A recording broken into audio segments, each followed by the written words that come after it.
So hi! Welcome and welcome back to my YouTube channel, and for today's tutorial guys, ituturo ko sa inyo kung paano nga ba mag-update ng ating Facebook Lite. But first, can you subscribe to my channel and don't forget to hit the subscribe button and the bell to notify you for my new updates. And if you want to learn more, just keep on watching and let's start. So ayan guys, for today's video, gagamit lang tayo ng Google Play Store. So i-open lang natin yung ating Play Store. So dito sa Google Play Store guys, pumunta lang tayo sa search bar.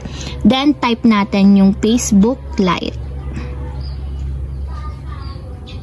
So ayan, search lang natin yung Facebook Lite, then open natin.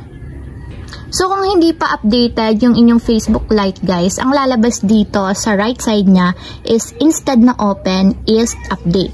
So since nga nakapag-update na ako ng Facebook Lite, open na lang yung lalabas dito sa akin kasi nga ka-update ko lang din siya ngayon. So kung hindi pa updated, update yung lalabas. Then para ma-update naman is kailangan itap nyo yung update dito sa part na to. So ayan, wait nyo lang siya hanggang sa ma-install, and kapag na-install na guys, open na yung lalabas dyan. So tatap natin yung open and ipapakita ko sa inyo na updated na talaga yung aking Facebook Lite. So ayun guys, i-check nyo yung ibang mga features ni Facebook Lite kasi may mga nadagdag dyan regarding sa new update nila. So ayun lang guys, ganun lang kasimple kung paano nga ba mag-update ng Facebook Lite. If you have a question, kindly comment down below and don't forget to hit the subscribe button and the bell to notify you for my new updates. And thank you for watching!